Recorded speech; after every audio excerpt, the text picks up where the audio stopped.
ಏನಪ್ಪ ಅಂತಂದ್ರೆ ಇಲ್ಲಿ ಎಷ್ಟೋ ಮತಗಳ ಅಂತರದಿಂದ ಗೆಲ್ಲುತ್ತೀವಿ ಅನ್ನೋದು ಮುಖ್ಯ ಅಲ್ಲ, ಅದ್ರ ಗೆಲ್ತೀವಿ, ಅದು ಹೇಳಿಕ್ಕೆ ಹೋಗೋದಿಲ್ಲ, ಗೊತ್ತಿಲ್ಲ ಅನ್ನೋಂಥ ಮಾತು ಹೇಳ್ತಾರೆ.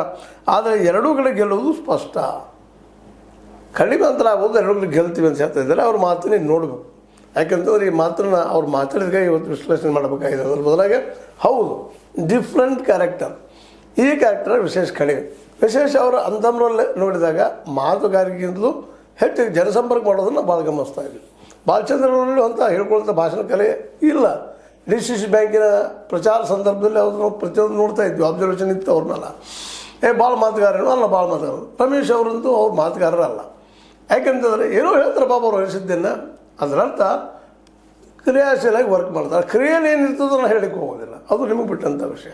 ಭೇಟಿಯಾಗಿ ಮನವರಿಕೆ ಮಾಡುವಂಥದ್ದು ಅವ್ರ ವಿಶ್ವಾಸ. ಅದರಲ್ಲೂ ಸತೀಶ್ ಅವರಲ್ಲಿ ಇದು ನಾವು ಕಾಣ್ತಾ ಇದ್ವಿ, ಈ ದಿಶೆಯಲ್ಲಿ ಗೆಲ್ಲಬಹುದಾ ಅಂತೇಳಿ. ಆದರೆ ಒಂದು ಮಾತು ಏನೈತಪ್ಪ ಅಂದರೆ ಇಲ್ಲಿ ಇದೇ ಕಾಲಕ್ಕೆ ಇವರ ಪ್ರತಿಸ್ಪರ್ಧಿ ಸತೀಶ್ ಅವ್ರ ಪ್ರತಿಸ್ಪರ್ಧಿ ಯಾರಪ್ಪ ಬೆಳಗಾವಿಯಲ್ಲಿ ಅಂದರೆ ರಮೇಶ್ ಕತ್ತಿ. ಉಳಿದವ್ರಿಗಿಂತ ಹೆಚ್ಚು ಇವ್ರ ಜೋರದ. ಇವರು ಮಾತುಗಾರರು, ಬಹಳ ಸುಂದರ ಮಾತುಗಾರ, ಅದ್ರ ಎರಡು ಮಾತಿಲ್ಲ. ಅವರ ಧ್ವನಿಯನ್ನು ನೀವು ಕೇಳಿದಾಗ ಇರ್ಬೋದು ಕೆಲವೊಮ್ಮೆ ರಭಸದಾಗ ಕೆಲವೊಂದು ಮಾತುಗಳು ಒರಟು ಅನ್ನಿಸ್ಬೋದು, ಅಶ್ಲೀಲ ಅನ್ನಿಸ್ಬೋದು, ಮತ್ತೇನು ಅನ್ನಿಸ್ಬೋದು. ಆದರೆ ಅವ್ರು ಹೇಳುವಂಥ ಒಂದು ಪದ್ಧತಿ ಏನದ ಜನಕ್ಕೆ ಮುಟ್ಟುವಂಥದ್ದು. ಉತ್ತರ ಕರ್ನಾಟಕ ಭಾಷೆಯನ್ನು ಸರಿಯಾಗಿ ಬಳಸ್ಕೊಳ್ತಾ ಇರ್ತಾರೆ. ಅದಕ್ಕೆ ಈ ಸಲ ಅವರು ಬಾಗಲಕೋಟೆಯಲ್ಲಿ ಇವ್ರ ಅಸ್ತಿತ್ವವನ್ನು ಮಾಡಲಿಕ್ಕೆ ಹೊಂಟೆ, ಅದು ವಿರೋಧ ಮಾಡಲಿಕ್ಕೆ ಹೋಗಿ ಸ್ಪಷ್ಟ ಹೇಳ್ಕೊಂಡು ಒಂದು ಕಡೆ ಹೇಳ್ಕೊಂಡು ಬಿಟ್ಟಿದ್ದಾರೆ ಅಲ್ಲೇ. ಯಾಕಂದರೆ ಬೆಳಗಾವಿನ ಅವ್ರು ಹಿಂದೆ ಸರಿಸ್ತಾ ಇದ್ದೀವಿ ಅನ್ನೋ ಮಾತನ್ನು